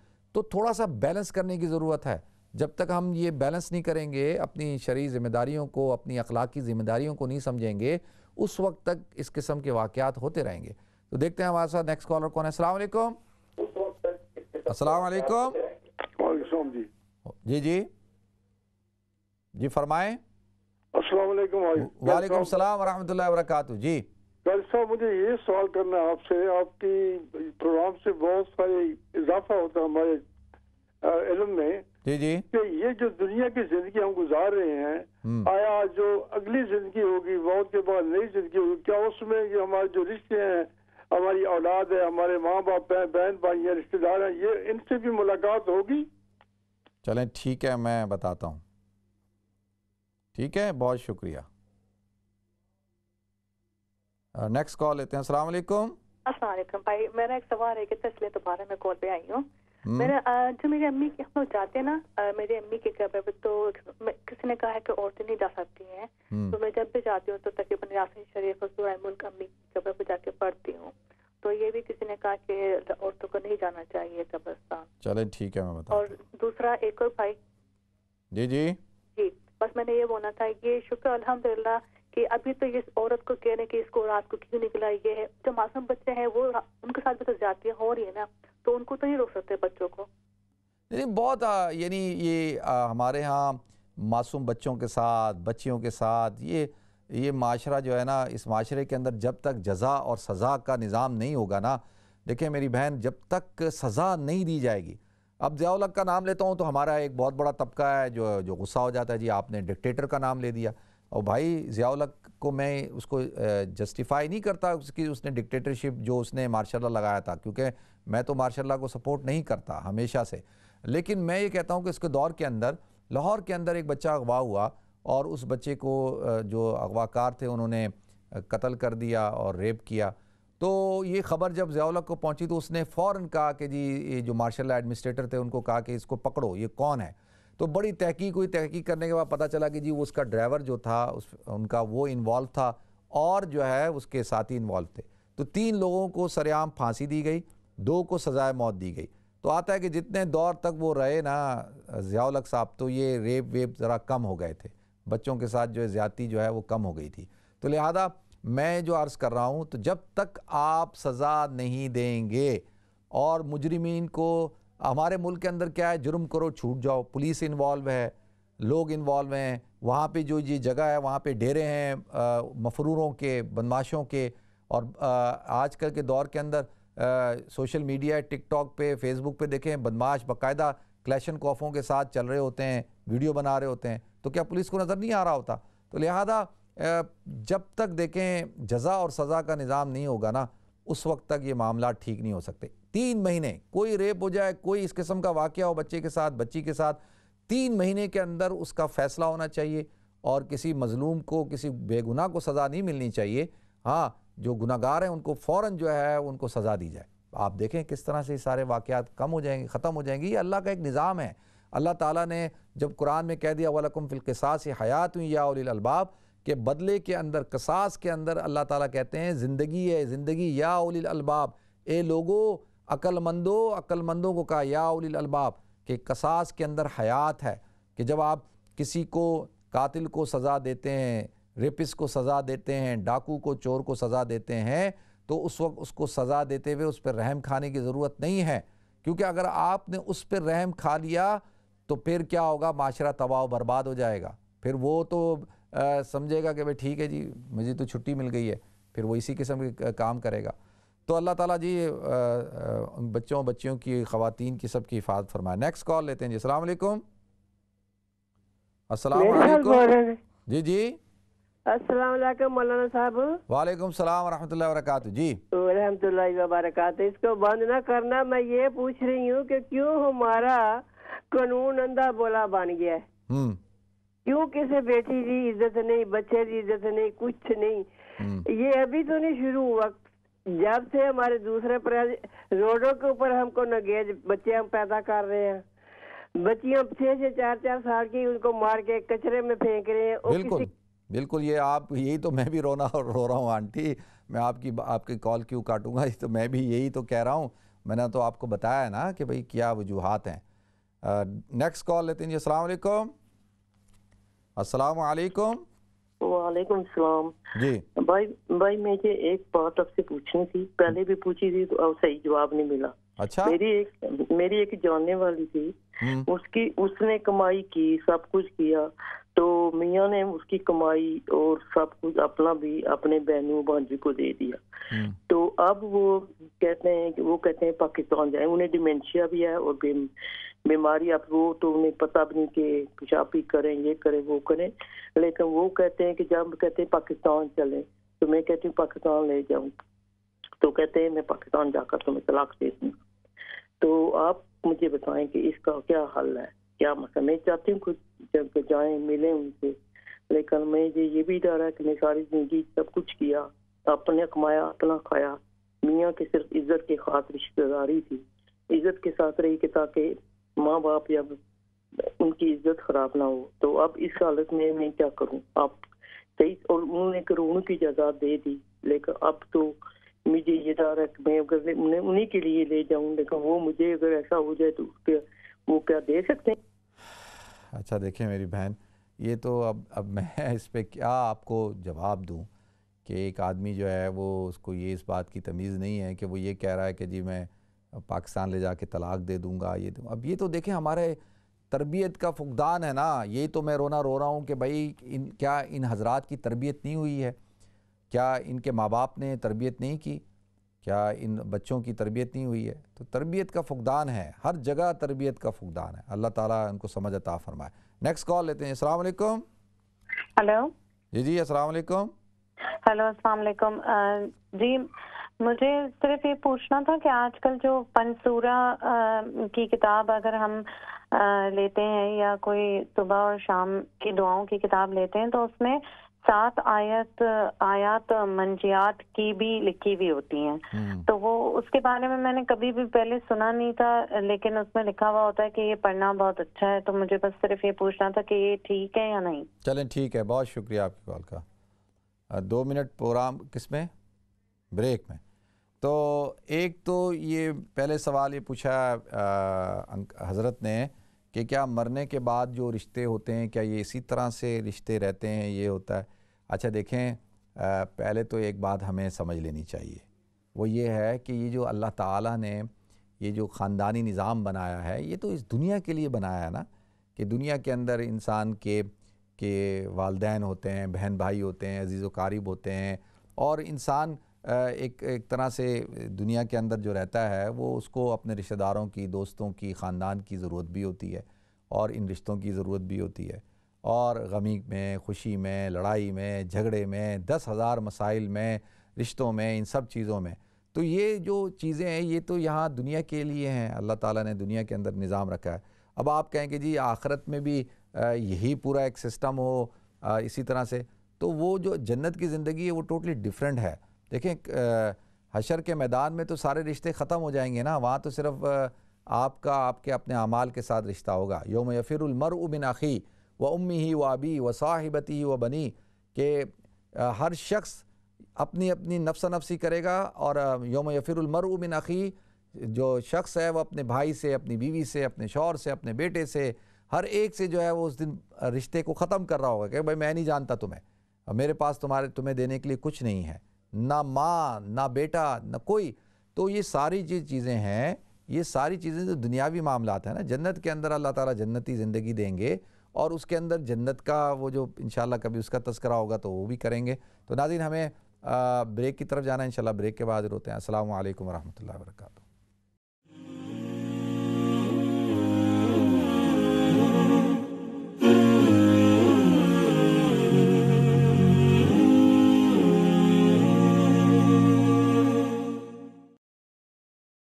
بسم اللہ الرحمن الرحیم. السلام علیکم ورحمۃ اللہ وبرکاتہ. ناظرین آپ کو ایک دفعہ پھر پروگرام گفتگو میں خوش آمدید کرتا ہوں.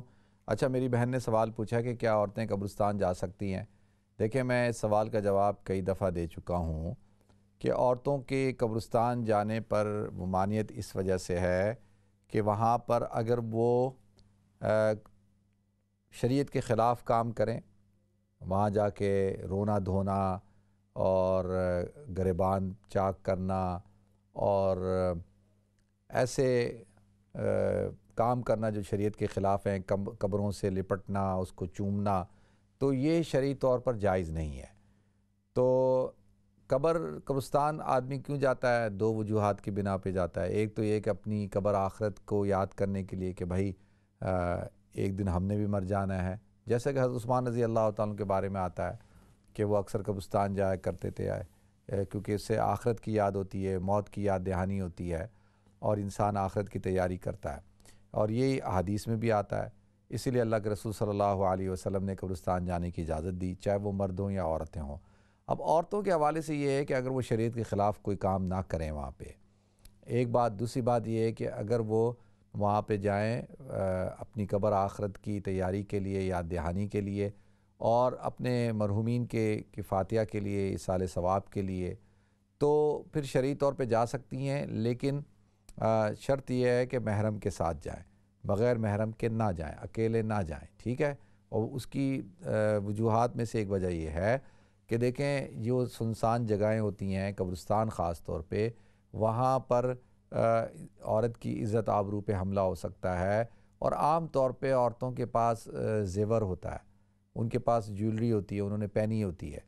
تو کچھ نہ کچھ تو جیسے جب بھی دیکھیں کوئی عورت کو جب ڈاکو یا شرپسند لوگ، چور، ریپسٹ، وہ عورتوں پہ اس لیے حملہ کرتے ہیں کہ 2 وجوہات کی بنا پر. ایک تو یہ کہ عورت صنف نازک ہے، اور دوسرا یہ کہ اس کے پاس سے کچھ نہ کچھ ملے گا. کوئی سونے کی چوڑیاں مل جائیں گی، کوئی بالیاں مل جائیں گی، کچھ نہ کچھ ان کو سونے کا آج کل ریٹ بھی بہت زیادہ ہے. تو اس کی عزت آبرو بھی خطرے میں ہے، اس کا جان مال بھی خطرے میں ہے، تو لہٰذا اس بنا پہ اسلام کہتا ہے کہ بھائی عورت کو اپنی حفاظت کرنی چاہیے، ٹھیک ہے۔ تو اور ان حالات میں دیکھیں جہاں پہ پتہ ہی نہیں ہے کون درندہ گھوم رہا ہے، جنسی درندہ یا کوئی ریپسٹ گھوم رہا ہے، اور وہ قبرستان سنسان جگہیں ہوتی ہیں نا، تو اللہ تعالیٰ جی یہ ہم سب کی ماں بہنوں کی حفاظت فرمائے۔ تو دوسرا جو ہے وہ پنسورہ کتاب میں 7 آیتیں ہیں۔ اچھا، قرآنی آیات کی تلاوت کرنا، سورتوں کی تلاوت کرنا، قرآنی دعاؤں کا پڑھنا، احادیث سے جو ثابت دعائیں ان کا پڑھنا، درود شریف کا پڑھنا، سب شرعی طور پر جائز ہے۔ ایسی کوئی جو ہے وہ دعا نہ ہو جس کے اندر شرکی الفاظ ہوں، یا ایسے کوئی کلمات یا ایسی کوئی درود شریف جو احادیث سے ثابت نہ ہو، اس کا وظیفہ نہیں کرنا چاہیے۔ اور بالکل آپ قرآن کی آیات، قرآن کی صورتوں کی تلاوت کر سکتے ہیں، اور ان کا وظیفہ بھی جو ہے وہ آپ کر سکتے ہیں، ٹھیک ہے جی۔ تو دوسرا ایک میری بہن نے بھی سوال پوچھا تھا مجھ سے میسیج کر کے کہ اگر کسی کے شوہر نے اپنی بیوی کو واٹس ایپ کے اوپر طلاق دے دی، وائس میسیج بھیج کے اور لکھ کر بھی بھیج دی، تو دونوں کام کیے، وائس میسیج بھی بھیجا اور لکھ کر بھی میسیج کر دیا، تو کیا اس سے طلاق ہو جاتی ہے؟ اچھا دیکھیں، اگر تو وہ شوہر اس بات کو ایکسیپٹ کرتا ہے، اقرار کرتا ہے کہ ہاں یہ میسیج میں نے ہی بھیجا ہے اور یہ ٹیکسٹ میسیج ہی میں نے ہی لکھ کے بھیجا ہے، تو پھر بالکل طلاق ہو جاتی ہے۔ اور اگر وہ ڈینائی کر دے کہ نہیں یہ تو میں نے نہیں بھیجا اور مجھ سے یعنی زبردستی کہلوایا گیا، یا یہ میں نے لکھ کے نہیں بھیجا ہے، یا یہ آواز میری نہیں ہے، یہ آواز کسی اور کی ہے، کسی اور نے میری آواز بنا کے اس طرح سے میسیج بھیجا ہے، اگر وہ اس کو ڈینائی کر دیتا ہے تو اس سے پھر طلاق نہیں ہوتی۔ یعنی ٹیکسٹ میسیج کرنا اور ای میل کے ذریعے سے واٹس ایپ میسیج کرنا، کیونکہ یہ کسی بھی صورت میں دیکھیں یہ اس میں احتمال ہوتا ہے کہ ای میل ہیک ہو سکتا ہے، فون کوئی آپ کا لے کے اس پہ ٹیکسٹ میسیج لکھ کے بھیج سکتا ہے، تو اس میں احتمال ہے۔ تو اس کو رفع کرنے کے لیے ضروری ہے کہ وہ شخص جو ہے وہ اقرار کرے کہ ہاں میں نے ہی یہ بھیجا ہے سامنے، اور کہہ کہ بالکل، اور اس سے پوچھا جائے کہ تم نے بھیجا، بولے ہاں، تو جب وہ اقرار کر لے تو بالکل پھر اس سے طلاق ہو جاتی ہے۔ نیکسٹ کال لیتے ہیں جی۔ السلام علیکم۔ وعلیکم السلام ورحمۃ اللہ وبرکاتہ۔ مفتی جی، جی میں نے نا ایک سوال پوچھنا ہے، لیکن وہ ریکارڈنگ ہے، میری فرینڈ نے بھیجا تھا، اس کی جاننے والی ہے، اس کے ساتھ یہ ہیپن ہوا ہے، تو آپ یہ سن لیں۔ السلام علیکم سسٹر، امید تسی ٹھیک ہوں گے؟ ایک مسئلہ وا میں پوچھنا، مینوں کسی نے عورت نے پوچھیا وا کہ وہ ہسبینڈ تے وہ درمیان لڑائیاں ہو رہی کافی، تے 8-9 سال پہلے بھی انہیں باہر جا کے دوستاں نوں کہا کہ میں طلاق دے دیتی ہے بیوی نوں، تے پھر حلفیہ بھی کیا، کہندے جے انہیں قرآن تے ہاتھ رکھ کے بھی کیا، تے ہن وہ پھر انہیں بیوی نے پوچھیا کہ تو مینوں دتی ہے، وہ دوستاں نے آ کے دسیا نا بیوی نوں کہ انہیں تینوں طلاق دے دتی، سانوں اداں باہر کہندا سی، تو بیوی دے سامنے مکر گیا کہ نہیں میں نہیں کیا۔ ہن 2 ہفتے پہلے پھر اداں ہی کیا وا انہیں باہر جا کے دوستاں نوں کہ میں تینوں طلاق دے دتی ہے، میں کاغذ بھی بنا لے آ، تے میں حلفیہ کہہ رہا، دوستاں نے انہوں نے آ کے پھر اینوں دسیا کہ تو تیاری کر لا، انہیں تینوں دے دتی ہے طلاق، سانوں اداں کیا، وہ پھر نہیں مندا گھر آ کے۔ چلو ٹھیک ہے جی، میں بتاتا ہوں جی، ریکارڈنگ میں نے سن لی ہے، ماشاءاللہ یہ بھی ایک نیا ٹرینڈ شروع ہو گیا ہے، ٹھیک ہے جی۔ نیکسٹ کال لیتے ہیں۔ السلام علیکم۔ السلام علیکم مفتی صاحب۔ وعلیکم السلام ورحمۃ اللہ وبرکاتہ۔ ابھی آپ کے یہ ٹیلی ویژن دیکھ رہے ہیں، آپ کے جو اذان پڑھی گئی نا، اس کا جو اردو ترجمہ اس میں تھوڑی سی غلطی ہے، لکھتے ہیں نماز کھڑی ہونے والی کی رب، کھڑے ہونے والی نماز کی رب، یہاں لفظ کے ہونا چاہیے، کاف بڑی یہ۔ اچھا، یہ آپ کی بات یہ سن رہے ہیں جتنے یہ ٹرانسلیشن والے بیٹھے ہیں، تو یہ چیک کر لیں گے، ٹھیک ہے جی، بہت شکریہ آپ کی کال کا، جزاکم اللہ۔ اچھا، تو ایک تو یہ دیکھیں، یہ جو میری بہن نے ریکارڈنگ سنوائی ہے کہ وہ جی شوہر اور بیوی میں طلاق ہوئی، اب اگر ایک شخص جو ہے وہ طلاق دے دیتا ہے اور اس کی بیوی کو انفارم نہیں بھی ہوا نا، تو طلاق تو ہو گئی ہے، یعنی یہ بات ذہن میں رکھیں، طلاق ہو گئی ہے۔ اور اگر اس نے لوگوں کے سامنے کہا کہ میں نے اپنی بیوی کو طلاق دے دی ہے، تو اس کے اس طرح سے کہنے سے اس کے دوست آ کے گواہ آ کے کہتے ہیں کہ جی اس نے ہمارے سامنے یہ کہا ہے تو اس سے بھی طلاق ہو جاتی ہے، ٹھیک ہے، بھلے وہ ڈینائی کرے، لیکن اگر گواہ موجود ہیں وہ کہیں کہ جی ہمارے سامنے دی ہے اس نے، تو طلاق ہو جائے گی، ٹھیک ہے۔ تو وہ یہ بات صحیح نہیں ہے کہ جی گھر آ کے ڈینائی کرتا ہے، لوگوں کے سامنے کہتا ہے تو اس سے طلاق ہو جاتی ہے۔ ایک بات دوسرا میری بہن نے پوچھا تھا کہ جب طلاق ہو جاتی ہے، جب وہ عدت گزار رہی ہوتی ہیں بیوی خاتون، تو اس کے جو ایکسپنس ہوتے ہیں وہ کس کے ذمہ ہوتے ہیں؟ تو اس کے ایکسپنس جو ہے جب تک عدت پوری نہ ہو اس کے جو اخراجات ہیں وہ اس کے سابقہ شوہر کے ذمہ ہوتے ہیں، اور سابقہ شوہر کو وہ اخراجات ادا کرنے ہوتے ہیں، ٹھیک ہے جی۔ تو دوسرا جو ہے وہ اذان کے حوالے سے وہ انہوں نے نوٹ کر لیا کہ جی کیا وہ آپ نے جو بات نوٹ کی ہے تو وہ یہ انشاءاللہ اس کو ہو سکے تو صحیح کر لیں گے۔ تو کال ہے تو کال لے لیں یا جواب لے لوں؟ السلام علیکم، السلام علیکم، ٹی وی کی آواز بند کر لیں۔ وعلیکم السلام ورحمۃ اللہ وبرکاتہ۔ مفتی صاحب، وعلیکم السلام ورحمۃ اللہ وبرکاتہ۔ مفتی صاحب، دو مسئلے ہیں۔ ایک آدمی نماز پڑھتے پڑھتے درمیان میں بھول جاتا ہے کہ اس نے 2 رکعتیں پڑھی ہیں یا 3 رکعتیں پڑھی ہیں، ٹھیک ہے، یا 4 پڑھی ہیں، وہ کشمکش میں پڑ جاتا ہے، ٹھیک ہے، اب اس کے لیے کیا کرنا ہے؟ ٹھیک ہے۔ دوسرا مسئلہ یہ ہے کہ ایک آدمی نے سجدہ سہو کرنا ہے، وہ پوری نماز پڑھ بیٹھا ہے، پوری نماز پڑھنے کے بعد اس کو جو ہی اس نے سلام پھیرا ہے نا، اس کو خیال آ گیا کہ میں نے سجدہ سہو کرنا ہے۔ اب اس کو کیا کرنا چاہیے؟ نماز دہرانی چاہیے یا سجدہ سہو کر لینا چاہیے؟ چلیں ٹھیک ہے جی، میں بتاتا ہوں جی، بہت شکریہ آپ کی کال کا، جزاکم اللہ، بہت شکریہ۔ نیکسٹ کال لیں جی۔ السلام علیکم۔ وعلیکم السلام۔ جی میرا کوشچن ہے، پلیز اگر آپ میرا ساتھ جواب دے دیں کیونکہ مجھے بچے کو سلانا ہے۔ تو میرا کوشچن یہ ہے کہ جو ہم صلاۃ تسبیح پڑھتے ہیں تو یہ کیا ہم کیسے نیت کریں گے؟ یہ سنت کی نیت کریں گے کہ 4 رکعت نماز سنت صلاۃ تسبیح، یا ہم ایسے کریں گے کہ 4 رکعت نماز صلاۃ تسبیح؟ اگر یہ سنت ہے تو ہم بس صلاۃ التسبیح کی نیت کر لیں۔ صلاۃ التسبیح کی نماز کی نیت کرتی ہوں تو نفل نماز ہے نا میری بہن، 4 رکعت صلاۃ التسبیح نماز کی نیت کرتی ہوں، ٹھیک ہے، بس یہی نیت کافی ہے، اور نیت دل کے ارادے کا نام ہوتا ہے، زبان سے کہنا ضروری نہیں ہوتا، لیکن آپ یہ کہہ لیں کہ جی میں صلاۃ التسبیح نماز کی نیت کرتی ہوں، ٹھیک ہے، بس یہ کافی ہے۔ بہت شکریہ آپ کی کال کا، جزاکم اللہ۔ نیکسٹ کال لیتے ہیں۔ السلام علیکم۔ وعلیکم السلام مفتی صاحب۔ جی آنٹی بات کر رہی ہوں، بار آ رہی ہوں، اس بار تو میں پتہ نہیں کیا بات ہے، کچھ زیادہ ہی آ رہی ہوں۔ جی اور آپ کیسے ہیں؟ ٹھیک ہے الحمدللہ۔ بس آپ کی دعاؤں سے بچی کو میں نے ڈلیوری کا بتایا تھا، رتب کھجور بھی فوراً منگا لی تھی اور الحمدللہ کھا بھی لی، جب سے کھلا رہی ہوں، اور جو آپ نے بتایا تھا ماشاءاللہ وہ بھی پڑھ رہی تھی، میں نے تو بہت ہی پڑھا ہے، یا خالق ہو یا بارے ہو۔ صبح سے گئی بھی ہو 10 بجے سے ہاسپٹل، 12 گھنٹے ہونے والے ہیں۔ کون سا بچہ ہے، پہلا ہے دوسرا؟ جی نہیں مفتی صاحب پہلا ہے۔ وہ بچی مجھے لیٹن لے کر آئی تھی آپ کے پروگرام، میری بہت نیک بچی ہے، میری سب سے چھوٹی بیٹی ہے، بہت نیک، بہت دیندار، میری خدمت گزار، میری نہیں تو اچھی بات ہے۔ اور پہلے بچے میں تھوڑا تو بس انشاءاللہ کچھ عرصے پہلے بچے میں تھوڑا ٹائم لگتا ہے، اللہ اپنا فضل فرمائے گا انشاءاللہ، ہم دعا کر رہے ہیں، اللہ اپنا کرم کرے گا انشاءاللہ، ٹھیک ہے، ضرور دعا کریں گے، اللہ خیر کا معاملہ فرمائے جی، اللہ تعالیٰ عافیت کا معاملہ فرمائے، ٹھیک ہے جی، بہت شکریہ آپ کی کال کرنے کا، جزاکم اللہ۔ اچھا، ایک بھائی صاحب نے سوال پوچھا ہے کہ اگر کوئی شخص نماز میں یہ بھول جائے کہ اس نے کتنی رکعتیں پڑھی ہیں تو وہ کیا کرے؟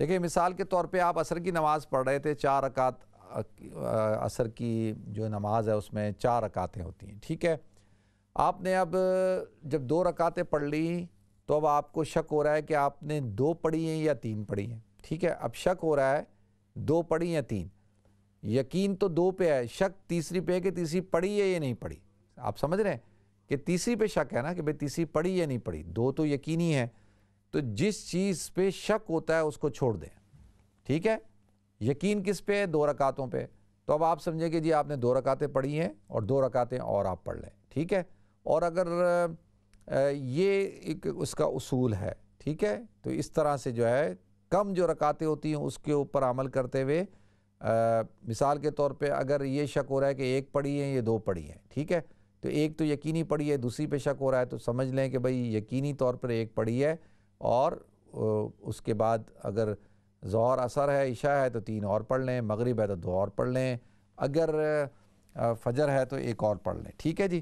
یہ تو ہو گیا تعداد رکعات میں شک ہونے کی وجہ سے۔ سجدہ سہو کرنا کوئی انسان بھول جائے اور وہ سلام پھیر دے، سلام پھیر کے اب کیا کرے کہ وہ کیا نماز اس نے سجدہ سہو نہیں کیا تو اب کیا وہ اپنا پوری نماز دہرائے گا یا کیا کرے گا؟ اچھا دیکھیں، اگر آپ بیٹھے تھے اور آپ نے سلام دونوں طرف پھیر دیا اور سجدہ سہو نہیں کیا اور ایک دم آپ کو یاد آیا کہ آپ نے سجدہ سہو کرنا تھا، آپ نے سجدہ سہو نہیں کیا، تو آپ فوراً 2 سجدے کر لیں، ٹھیک ہے؟ سلام تو آپ پھیر چکے ہیں، آپ فوراً 2 سجدے کریں اور بیٹھیں، تحیات پڑھیں، درشی پڑھیں، دعا پڑھیں اور سلام پھیر دیں، آپ کی نماز ہو جائے گی، ٹھیک ہے؟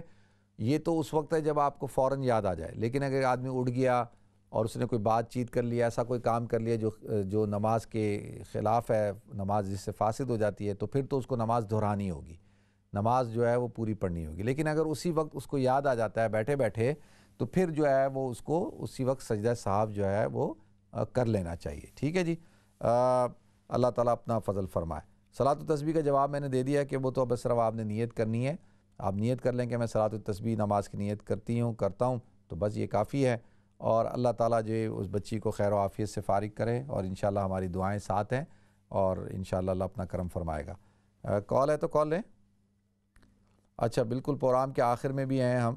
اچھا دیکھیں ناظرین، ایک تو خاص بات جو عرض کرنی تھی وہ یہ ہے کہ اس دفعہ یعنی جب محرم الحرام کا مہینہ شروع ہوا تو باقاعدہ پلاننگ کے ساتھ جو ہے وہ صحابہ کی گستاخی کروائی گئی، اور صحابہ جو اب اس پہ تو میں کئی دفعہ گفتگو کر چکا ہوں، پچھلا ہفتہ پورا اس پہ پروگرام کیا، تو اب صحابہ کرام کی ان کو لعن طعن کرنا، ازواج مطہرات کو لعن طعن کرنا، تو یہ باقاعدہ سوچی سمجھی سازش کے تحت ایک شیعہ عالم دین کا پورا ایک بیان ہے کہ جس پہ انہوں نے کہا کہ جو ملعون ایک شخص ہے اس نے اسلام آباد میں حضرت ابوبکر صدیق رضی اللہ تعالیٰ عنہ کی گستاخی کی، ان کو کافر کہا، تو وہ کہتے ہیں کہ جی ہم نے تو اس کے اوپر پابندی لگائی ہوئی تھی، ہم نے تو اس کو کسی قسم کا، ہم تو اس کو کوئی اسٹیج دیتے نہیں تھے، اور وہ گستاخ تھا، ہم اس کو ہماری طرف سے تو اس پر پابندی تھی۔ تو پہلی بات تو یہ ہے کہ اس کے اوپر سے پابندی کس نے اٹھوائی، اور انہوں نے یہ کہا کہ آپ نے اٹھائی، یعنی گورنمنٹ کو کہا کہ آپ نے اٹھائی، اور پھر آپ نے کہا کہ پوری جو سنگت یعنی جو ماتمی سنگت وہ آپ نے لاہور سے اپنے خرچے پہ بلائی، اور اپنے خرچے پہ آپ نے جو ہے وہ جلسہ کروایا، جس جلسے میں اس نے حضرت ابوبکر صدیق کی گستاخی کی، اور پھر اس کے بعد آپ نے اس کو پاسپورٹ دیا، آپ نے اس کو جو ہے پاکستان سے باہر بھجوایا۔ تو لہذا آپ دیکھیں یہ تو بہت بڑا الزام ہے، اور ایک بہت سنجیدہ عالم دین ہے، اور ان کا میں آپ کو ابھی ان کا بیان بھی ہے، وہ میں نے اپنے پیج پہ بھی ابھی جو ہے وہ آج اس کو شیئر کیا تھا، کہ وہ ان کا جو نام ہے وہ نام میں آپ کو بتاتا ہوں تاکہ جو ہے یہ شیخ محسن نجفی، یہ شیخ محسن نجفی صاحب ہیں، انہوں نے یہ انکشاف کیا ہے اور باقاعدہ بہت بڑے جلسے میں کیا ہے۔ تو اور انہوں نے کہا کہ بھئی یہ کیسے ہوا، کہ یہ کس طریقے سے اس کو باہر نکالا گیا، اور اس نے حضرت ابوبکر، یہ تو لگتا ہے ایسے جیسے پلان کیا گیا۔ تو اب اس کے پیچھے دیکھنا یہ ہے کہ کون سی قوتیں ہیں جو چاہتی ہیں کہ پاکستان کے اندر شیعہ سنی فساد ہو، اور پاکستان کے اندر جو ہے وہ فرقہ واریت پھیلے۔ تو اب یہ تو حکومت کا کام ہے نا کہ بھئی وہ ایسے لوگوں پہ نظر رکھے، تو لہذا اب یہ حکومت کی ذمہ داری بنتی ہے کہ بھئی وہ شخص کیسے اس کو اجازت ملی، وہ پھر پاکستان سے باہر کیسے پہنچا، یہ بھی تو دیکھنا ہے کہ وہ کیسے اس نے بارڈر کیسے کراس کیا، ایئرپورٹ سے کیسے نکلا، اس کے بعد پاسپورٹ تھا، ٹکٹ لیا ہوگا، یقینی طور پہ راتوں رات نکلا ہے، تو کیسے نکلا، اس کے پیچھے کون لوگ ہیں، حکومت کے اندر وہ کون سے افراد ہیں جو یہ سازش کر رہے ہیں۔ تو اللہ تعالیٰ جو ہے پاکستان کی، عالم اسلام کی، امت مسلمہ کی حفاظت فرمائے جی۔ ہمارے پروگرام کا وقت بالکل اپنے اختتام کو پہنچ چکا، ختم، انشاءاللہ کل آپ حضرات سے ملاقات ہوگی۔ السلام علیکم ورحمۃ اللہ وبرکاتہ۔